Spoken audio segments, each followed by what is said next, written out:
দেখা যায় সিকিউরিটির যারা আখটা যদি বন্ধ করিলে আখটা 25 বন্ধ করিল আইনে করিল শিক্ষার যোগ্যতা লাগবে মেট্রিক কম্পিউটার একটু জানা লাগবো হ্যাঁ ডায়েরি মেনটেন্স করা লাগবো ইলা কোনো সবর শিক্ষার যোগ্যতা মেট্রিক পর্যন্ত আসেনি কোন চায় জি না প্রায় 8, 9, 7 ওলা আছে আর মেট্রিক যারা আছে যাব টিকি গেলা মেট্রিক যারা নাই এরা খানো দিতে এখন এর লাগে যখন পড়াশোনা শেষ করে লাইছেন 25 বছরের ভিতরে যুবক বায়ান জীবনে আপনি মেহনত করেন হাতের কাজ শিখেন আনাইলে জীবনে খান্দি ভাই জীবনে আল্লাহ চান্স দে মানুষে একবার দুইবার রুজি করার আর জীবনে যদি কোনো ভালো কাজ যদি বাইরে শিখিলাইতে পারো আপনার জিন্দেগীত সারা জীবন এইভাবে আপনি রুজি করিয়া খাইয়া যাইতে পারবা আপনার আর কোনো ধরনের অসুবিধা থাকতো নাই আল্লাহ পাক রব্বুল আলামিনে পবিত্র কালামের মধ্যে ঘোষণা করেন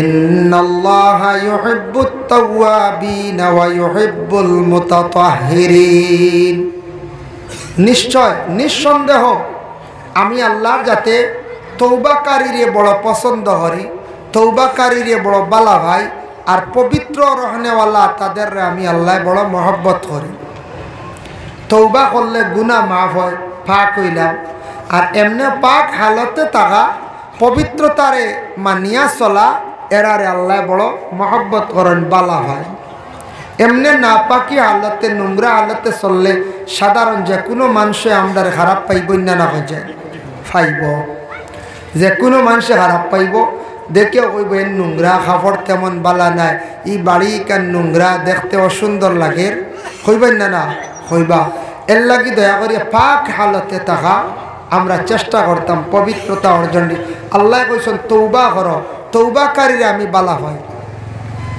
তওবা মানে কি তওবা ইয়া তাকসে গিয়াটার এখন বন্দায় যখন তার জীবনে গুনাহ করে লাইছে যে কোনো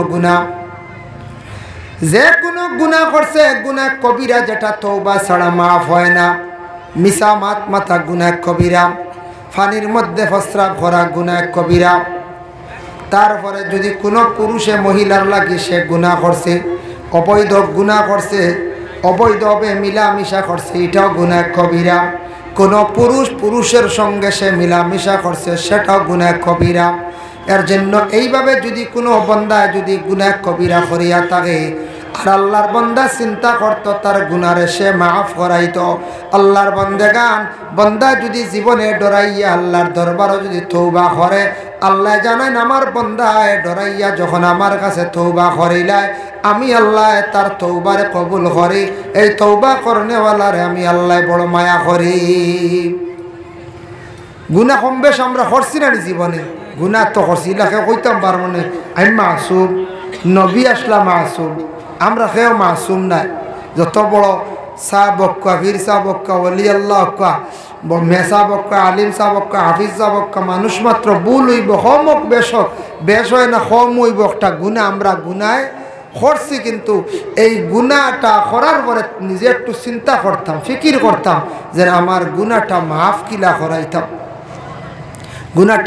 কিলা করাইতাম এটা ব্যাপারে আমরা চিন্তা একটা জীবনে করার চেষ্টা করার দরকার মানুষে যদি খালি গুনাহ করার বিলকুল পিছনে চিন্তা করে না গুনাহটা মাফ করাইবার ব্যাপারে নবীজি ফরমাইন এই মানুষও কোনো প্রকৃত মানুষও না প্রকৃত মুমিন হইতে পারছে না তার গুনাহ যদি সে মাফ করাইতো চিন্তা করে না গুনাহ করি লাইছি দুষ করি লাইছি কিলা মাফ করাইতাম আমরা কোনো সময় একটা 2 সেকেন্ড করছি কৌটো কেস গেছে গিয়া পুলিশের দরিয়া নিচে গিয়া কেস হয়ে গেছে কিলা শেষ করতাম এক চিন্তা থাকে না পঞ্চায়েত কিলা কেসিগু শেষ হইতো কিভাবে নির্দোষ হইতাম খালাস পাইতাম চিন্তা থাকে ওলা আমরার জিন্দগি গুনাহ করছি চিন্তা থাকতো কিলা আমি গুনাহগুলা আমি আল্লাহর দরবারও মাফ করাইতাম ভাই মুসলমান খেয়াল করো কয়েকটু জীবনের মধ্যে বাবা আল্লাহর হাবিব সাল্লাল্লাহু আলাইহি ওয়াসাল্লামের একটা হাদিস আপনাদের সম্মুখে আমি আনতে চাই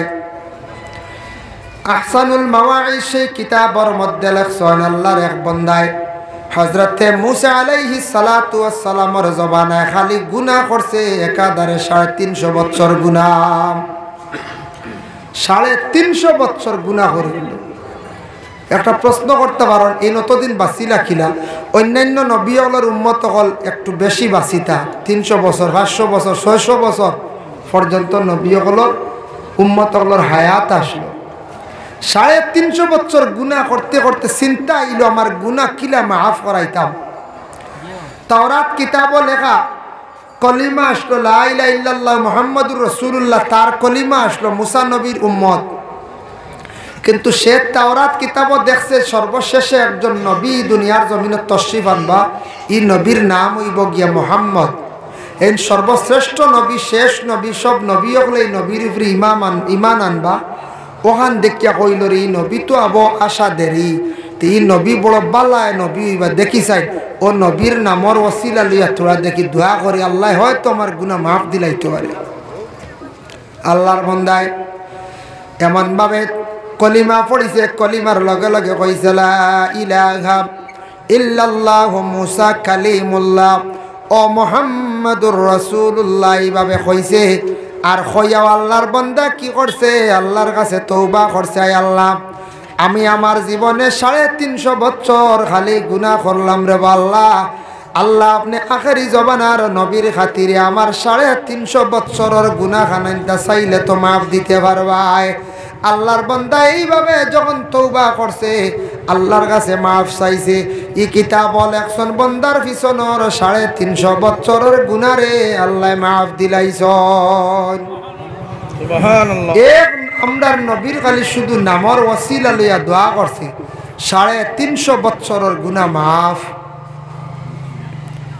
জানলো কিভাবে? বেটায় জানছে কিলা?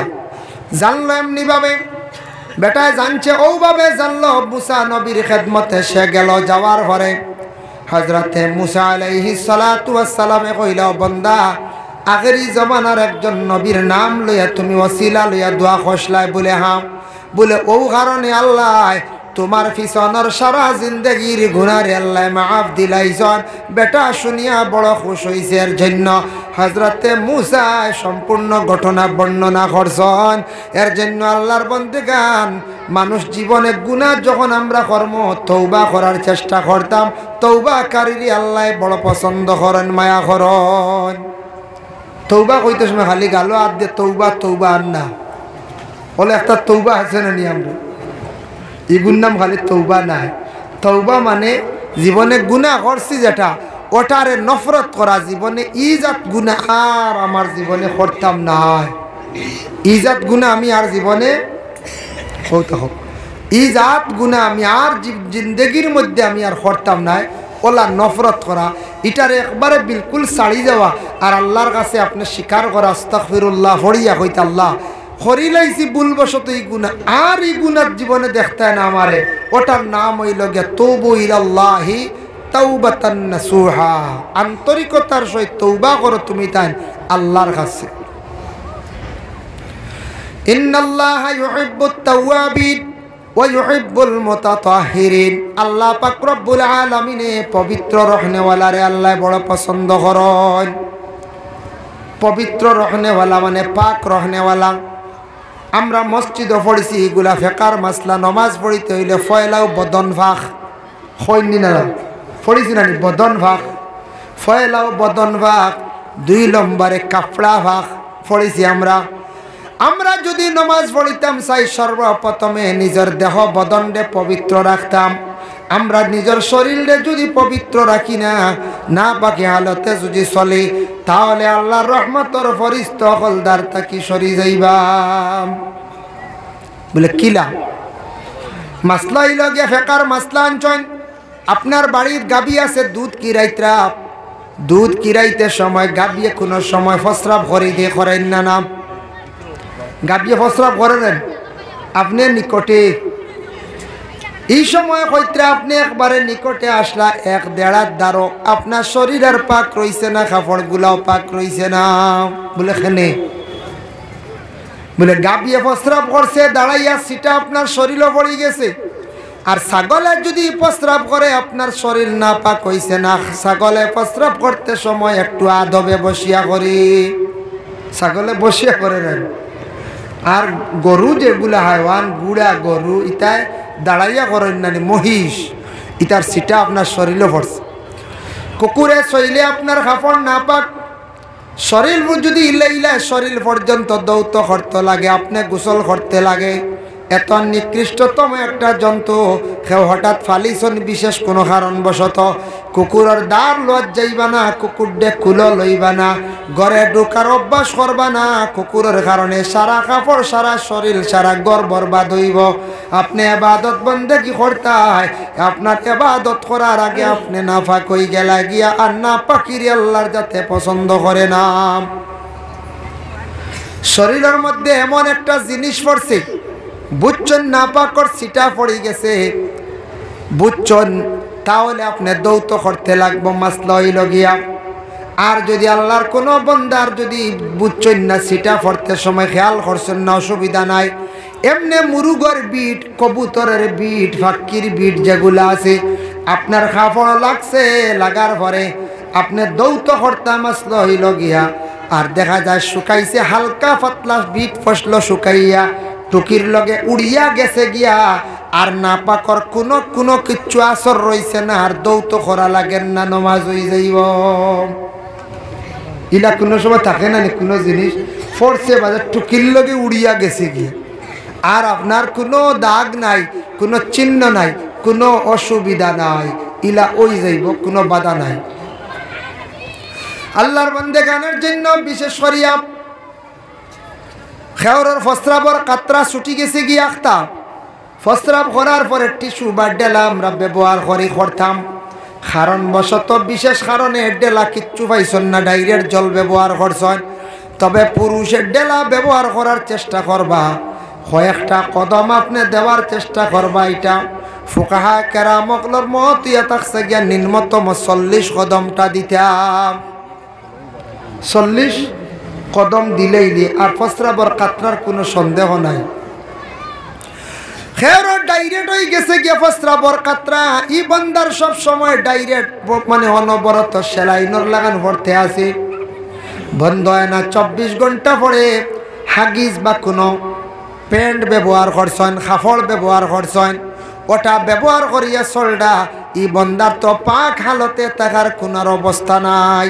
ই মানুষে নমাজ পড়ার সময় কি করতা বলে তার লাগি সুরত তৈরের আগ পর্যন্ত আল্লাহর বন্দা গোসল মানে করছেন, শরীরওয়ালা গোসল করছেন, দইছেন, কিন্তু তার নমাজের হালত ছুটি যায়, প্রস্রাবর খাতরা এগু কন্ট্রোল হয় না। হয়তো ই বন্দার লাগি এই সুরতে নমাজ পড়িতে পারবা, যাতে কাতরাটা জায়গার থাকি ডুলিয়া যেন যায় না। মানে ওলা ব্যবস্থা করিয়া নমাজ পড়িতে কাপড় ব্যবহার করিয়া খাতরা বন্ধ হয় না, নমাজের হালতও ছুটি যায়। ই বন্দার লাগি হইব, বাকি গুরুর লাগি হইতো না, বাকি গুরুর লাগি হইতো না। এর লাগি ই হালতে আপনার আমার কি করতাম, চেষ্টা করতাম প্রস্রাব করিয়ে জল ব্যবহার করা এবং ডেলা ব্যবহার করা। এগুলা ব্যবহার না করলে আপনি আমি পরিষ্কার থাকতাম পারতাম না, কোনো হালতে পরিষ্কার থাকা যাইত না।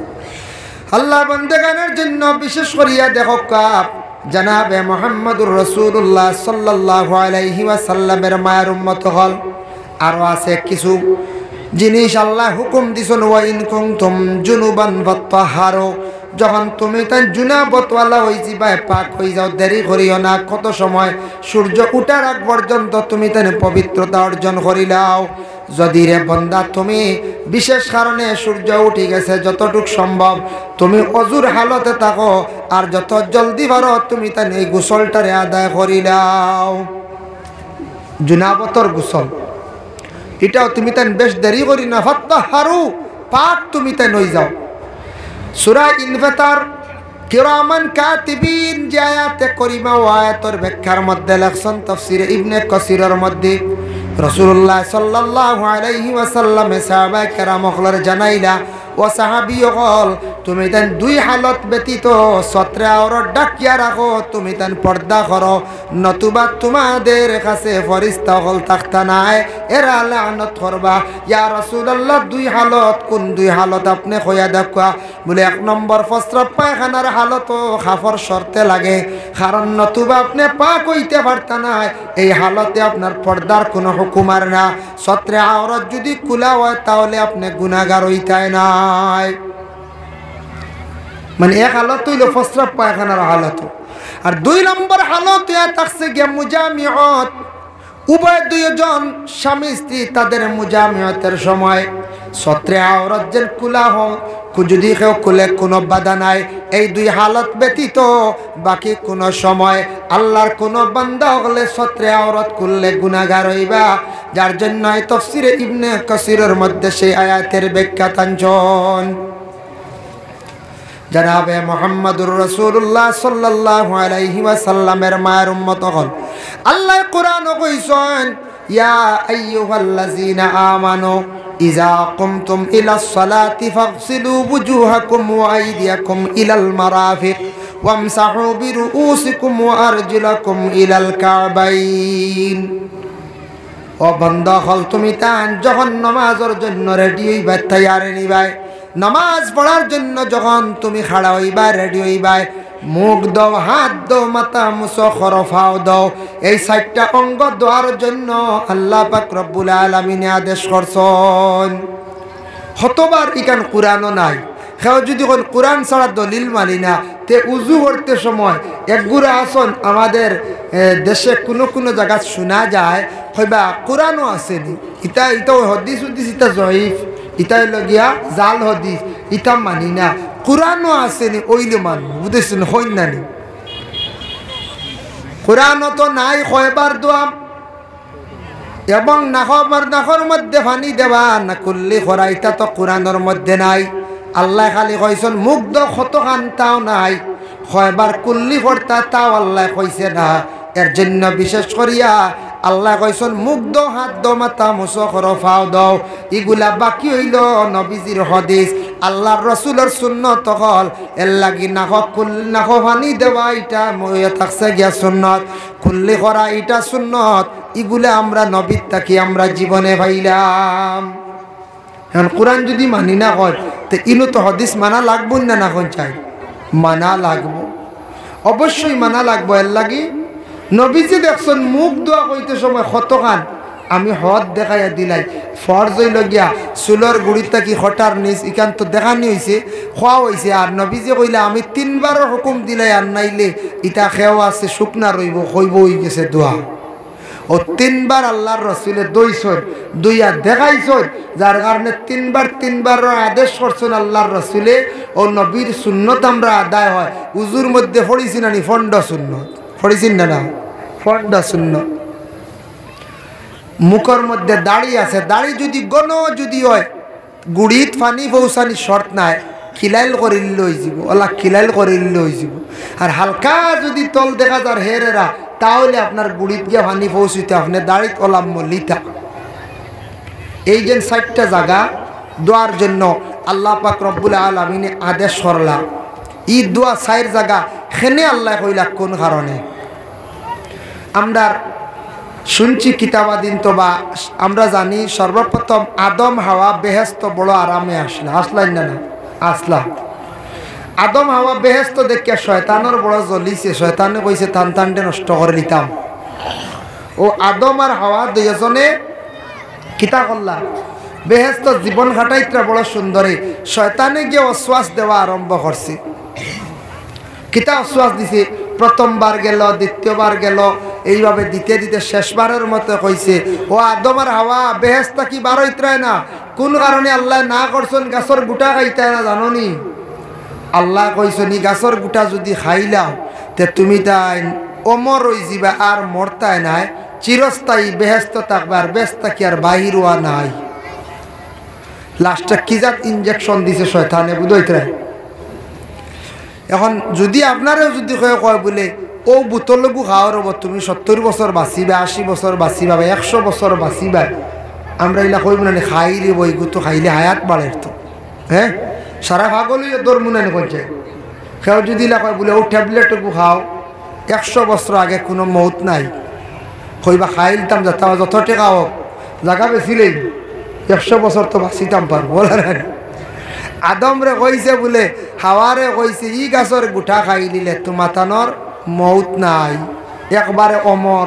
আমার একদিন গাড়িতে এক ভদ্রলোকে হর হুজুর শুনলাম মানুষের বুঝি নাবি খাই দিলে 100 বছর উপরে বাঁচা যায়, বুঝাইছিল। আমি বললাম নাউজুবিল্লাহি মিন যালিক, যে কিতা কইলা রে বলে খে কইছি বলে শুনলাম ওলা মানুষের নাবি খাওয়াই তা কোনো বালা খামনে করছে নাবি খাইতে হইলে আরেক বেটার ফেট খাটি আনা লাগবে না বাদ খাও এর লাগে বাসিত করি কর নাবি খাই দিত যাই হোক এর লাগি বাঁচিবার সবর আশা আছেন না করছে আল্লাহর বন্দেগান এর জন্য বিশেষ করিয়া দেখুন আমরা জিন্দগির মধ্যে মানুষে চায় জীবনটা কিছু জীবনের মধ্যে হায়াত চায় বাঁচিবার জন্য সবর একটা ইচ্ছা আছে ইচ্ছা অন্তরের মধ্যে জাগে আদম ও হাওয়ারে শয়তানে এমন একটা দুকা দিল হইল আদমর হাওয়া গাছর গুটা খাইত্রায় না লস খড্ডায় যদি খাইলাও এই গাছর গুটা খাইলে তুমি তেন বাঁচিবা চিরজীবন আর বেহেস্তা কি কোনোদিন বাইর হইতায় নাই আদমর হাওয়া কইলে খাই দিতাম যে তাওয়াটো আছে গেছন গাছর গুটা ফড়া আদম আসলা লম্বা জহিরা মালুমাত সেই কিতাবের মধ্যে লেখছেন আদম আসলা 120 হাত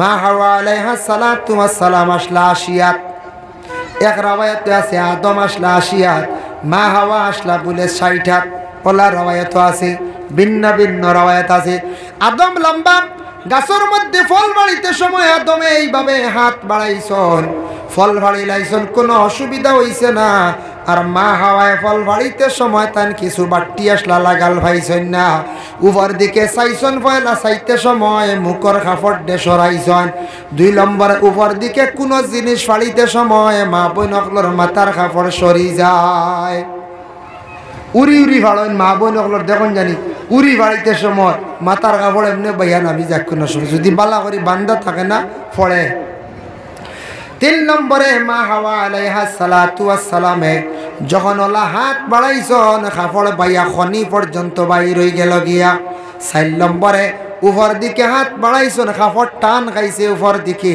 আর ডিগি দিসলা ফায়ার টকনু পর্যন্ত মা হাওয়ার বাইর হয়ে গেছিল গিয়া আল্লাহ জানাইলা আদমর হাওয়া জানিয়া রাখো আজকে আদমর গাছর গুটা ফাড়াত গিয়া আদম হাওয়ার গাছর গুটা ফাড়াত গিয়া হাওয়ার যেন শরীরের 4টা অংশ বাইর হইছিল এই 4টা অংশ দইতে লাগবো তোমাদের ঘর থাকি যত আওলাদ হল জন্মগ্রহণ করবা হাওয়া গো জানিয়া রাখো আমি একদিন আমার এক গুরু বন্ধক লরে অর্ডার কর্ম আমার ইবাদতর আগে সেই 4টা জায়গা দইতে লাগবো এর লাগি আমরা উজুর মাঝে 4 ফরজ আমরা নামাজ পড়িবার আগে সেই 4টা জায়গা আমরা দইয়া থাকি দইনি না 4টা জায়গা আমরা দই নেন মুখ দই মাথা মুছে করি হাত খনি পর্যন্ত দই টখনু পর্যন্ত দই হইদিন টখনু বার হয়েছিল হাত বার হয়েছিল 4টা জায়গা দই তো করতে লাগে দইতেও লাগে 4 জায়গা না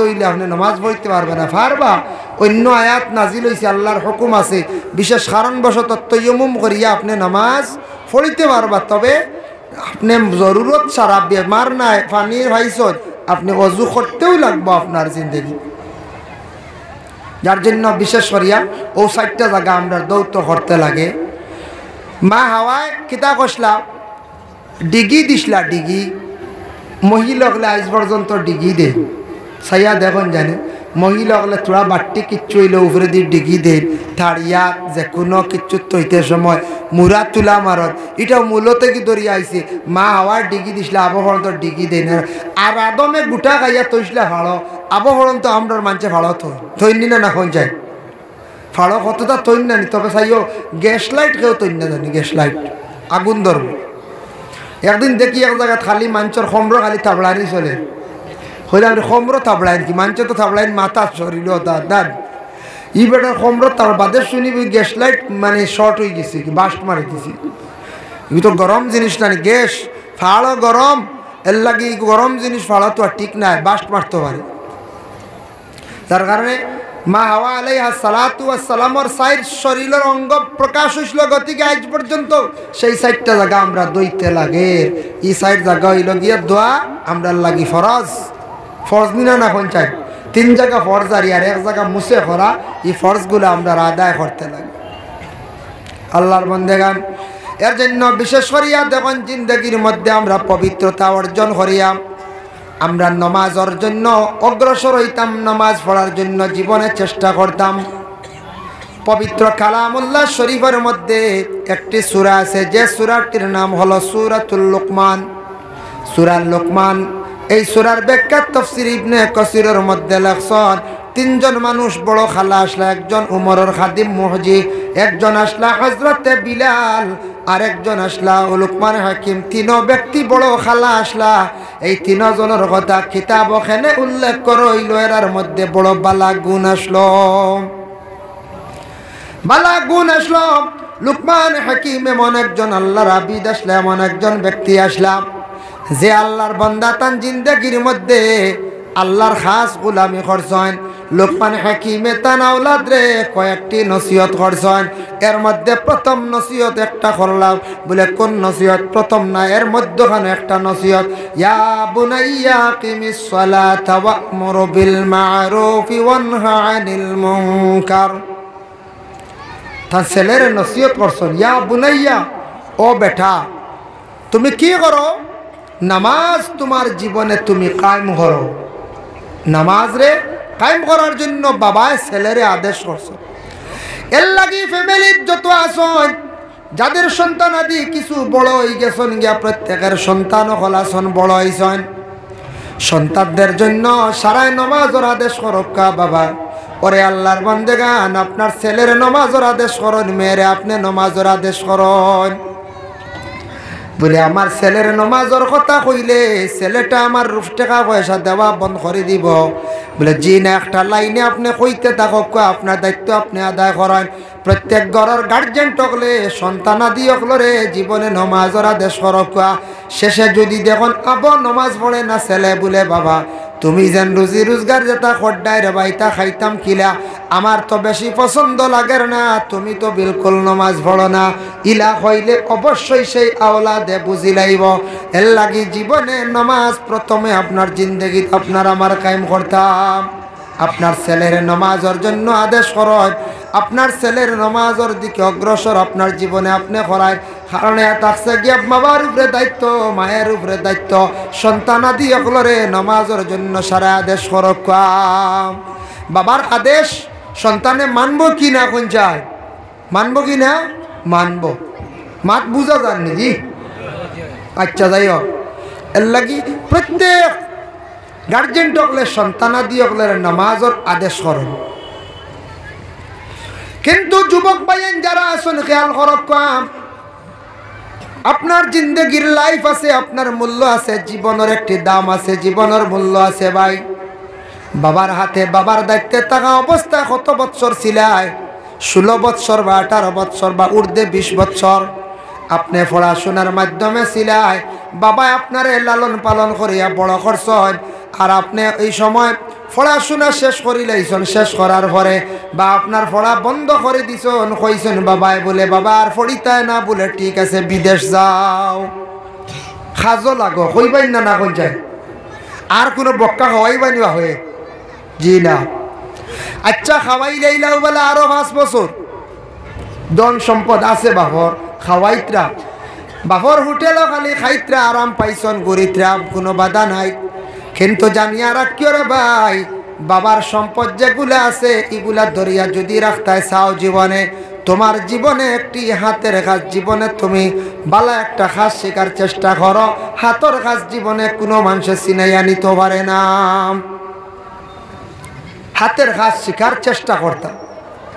আমরা দেশও দেখেন কিছু কিছু জায়গার বরাক ভ্যালির কিছু ডিস্ট্রিক্টর কিছু জায়গার মানুষ বেশিরভাগ যান বেঙ্গালুর, চেন্নাই সিকিউরিটি ডিউটির মধ্যে বেশিরভাগ যাইত্রা না যাইত্রা। আচ্ছা বালা 15,000 20,000 টাকা মাসও খামাই করা যায়, ও ডিউটিটা করি। আর ছেলেটা গেল কোন দিন? বলে এই ছেলেটা গেছে 18 বৎসর পূর্ণ হয়ে গেছে, আর পড়িছেন না, বাবা দিলাইছেন সিকিউরিটির একটা দায়িত্ব। কিন্তু খড্ডা বালা খরক্কা, কিন্তু আমার মনে হয় তা সারা চিরস্থায়ী নাই রে ভাই। একটা কোন দিন বেঙ্গালুর চেন্নাই অর্ডার হয়ে যাইব, মেট্রিক পাস না হইলে কোনো কেউ সিকিউরিটির চান্স নাই। এখন যারা মেট্রিক পাস করছেন চান্স পাইবা, আর যারা মেট্রিক পাস করছেন না এরার জীবনে তো আর সিকিউরিটির আর কোনো চান্স হইতো নাই। এই মুহূর্তে এরা কি করতা? কোনো জীবনে হাতর কাজ শিখিছেন না, কোনো বালা কর্ম করতে পারছেন না। এখন এরা কি কাজ করিয়া জমিনে চলতা? এখন তো যুগালিত যাওয়া লাগবো না না ড্রাইভারই শিখছ, না ওয়ারিংয়ের কাজ শিখছই, না আপনার মেকানিক্যাল কোনো কাজ শিখছই। এখন দেখা যায় সিকিউরিটির যারা আখটা যদি বন্ধ করিলে, আখটা 25 বন্ধ করিল, আইনে করিল, শিক্ষার যোগ্যতা লাগবে মেট্রিক, কম্পিউটার একটু জানা লাগবো, হ্যাঁ, ডায়েরি মেনটেন্স করা লাগবো। ইলা কোনো সবর শিক্ষার যোগ্যতা মেট্রিক পর্যন্ত আসেনি কোন চায়? জি না, প্রায় 8, 9, 7 ওলা আছে। আর মেট্রিক যারা আছে যাব টিকি গেলা, মেট্রিক যারা নাই এরা খানো দিতে এখন এর লাগে যখন পড়াশোনা শেষ করি লাইছেন 25 বছরের ভিতরে যুবক বায়ান জীবনে আপনি মেহনত করেন, হাতের কাজ শিখেন, আনাইলে জীবনে খান্দিবা, জীবনে আল্লাহ চান্স দে মানুষরে একবার দুইবার রুজি করার। আর জীবনে যদি কোনো ভালো কাজ যদি বাইরে শিখিলাইতে পারো, আপনার জিন্দাগিত সারা জীবন এইভাবে আপনি রুজি করিয়া খাইয়া যাইতে পারবা, আপনার আর কোনো ধরনের অসুবিধা থাকতো নাই। হালকা পাতলা কাজ শেখার চেষ্টা করুন। আমাদের করিমগঞ্জ ডিস্ট্রিক্টের মধ্যে একটা ছেলে মহারাষ্ট্র গেল, মুম্বাই গিয়া ট্রাভেলসের কাছে জানলো আমি বিদেশ যাইতাম, আপনার কাছে ভিসা আছে, ভিসার মধ্যে সবচাইতে উচ্চ পর্যায়ের ভালো ভিসা কোনটার মধ্যে টাকা বেশি রুজি করা যাইব। তখন ট্রাভেলসের একজন অফিসারে কইল বর্তমান সময়ে সবথেকে দামি ভিসা এবং ইনকাম বেশ হইল গিয়ে এসির খাস। কিছু কিছু সময় পরিবর্তন হয়, এখন কোন লাগি দেখি আর এসির খাস, যে এসি লাগানি হয় না নি, ঠান্ডা দে গরমের দিন আমরা এটা তো হল খানো হব নাই, হিলা গরম না। সৌদি মিডিল ইস্টে তো সব জায়গা তুই এসি, মিডিল ইস্ট কি যা গুয়াহাটিত গেলে বা দিল্লি গেলে তো সাফে আসি, গরম বেশ না। তখন সে দেখ পরামর্শ করছে, চিন্তা করিয়া ছেলেটা গেছে এসির কাজ শেখাত গিয়া পূর্ণ 5 বছর বাড়িতে আসছে না, বড় মেহনত করিয়া কষ্ট করিয়া কাজ শিখছি। শেখার পরে এসির কাজ কমপ্লিট করছে, সার্টিফিকেট লইছে, প্রায় ডাইরেক্টর হয়ে গেছে গিয়া। ওলা ফার্স্ট একজন মেকানিক্যাল কাজ শিখছে, বালা হয়েছে, পরে গেছে ভিসা লাগাইছে, দুবাইয়ের বালা কাজ পাইছে, এমনভাবে ভিসা লাগাইয়া জাগাত গেছে। প্রথম পর্যায়ে 99,000 টাকা তারে বেতন দেওয়া হয়েছে। এক ম্যাজিস্ট্রেটের বেতন দেওয়া বুঝতে, এক এসির কাম শিখিয়া গেছিল 99,000 ওপেন বেতন। বাক্কা আগর ঘটনা কই আর 3-4 বছর আগর ঘটনা, 99,000 মিডিল ইস্ট তার বেতন। এখন দেখা যায় সৌদি দুবাই একটা বিল্ডিং জায়গাত কমপ্লিট হয়েছে, তারে পরামর্শ লাগি ড্রয়িংর লাগি বিশেষ করিয়া নেওয়া হয়। এই বিল্ডিং আছে 48টা রুম, 48টা এসি লাগতো। 48টা এসি লাগতে কোন সিস্টেমে লাগতো, কিভাবে এইগুলার লাইন টানা হইতো, কিভাবে সেটিং হইলে ফায়দা হইব, সব সাজেকশন সে দে আর্টিস্ট করিয়া, মানে আপনার আর্ট করিয়া দিয়া সব কিছু আঁকিয়া দিলায়। ওটার মধ্যে খালি ও খাম শেষ গিয়া দেখিয়া সাজেকশন দিয়ে আসে। এসির খাজত তেমন লাগে না, 200 দিরহম 300 দিরহম এইভাবে পায়। এখন বর্তমান সময়ে শুনছি মাসে তার ইনকাম 2 থেকে 2.5 লক্ষ টাকা, 2 থেকে 2.5 লক্ষ টাকা। আমরা দেশের ছেলেরা যুবক ভাইয়ান আমরা পড়াশোনা শেষ করিয়া আমরা বেশিরভাগ মেহনতি খাজো যাই গে, সুজা যাই না, না যাইতাম যার অস্তিত্ব হারা পারতাম নাই, যার অস্তিত্ব হারা গড় চলেন না, নগদ আর্জেন্ট রুজিত লাগলাম। নতুবা যারা মোটামুটি গড় চলবো, পড়াশোনা শেষ করছি, বালা খাস শিকন, হাতর হাত শিকন, জীবনে আপনার টাকা পয়সার অভাব হইতো না। জীবনে এই সময়টার খাজো লাগায়, এই সময় গুড়িয়া বেহুদা সময় নষ্ট করিও না। ইটা আঙ্গা যান না, হিতা আঙ্গা যান না, কয়দিন ঘুরি 25 হয়ে গেল। মা বাপে কইলা গিয়ে তো বিলকুল কথা উতা শুনে না, কোনো কারণে গিয়ে রয় না, মনে কয় শান্তি হইব হুয়াগু বিয়া দিলে, বুঝাইছে? হয় মনে হয় শান্তি হইব, কিন্তু বিয়া দিলাইছন বাল্লা নবীর এক সুন্নত পালন করছো ভাই, মা বাবার উপরে একটা দায়িত্ব হলে আদায় করছন। কিন্তু এখন হাতর হাত যদি থাকে না, ইনকাম যদি আমার পুরা থাকে না, জীবনে চলা কষ্ট হইব না, না কোন যায় কষ্ট হইব।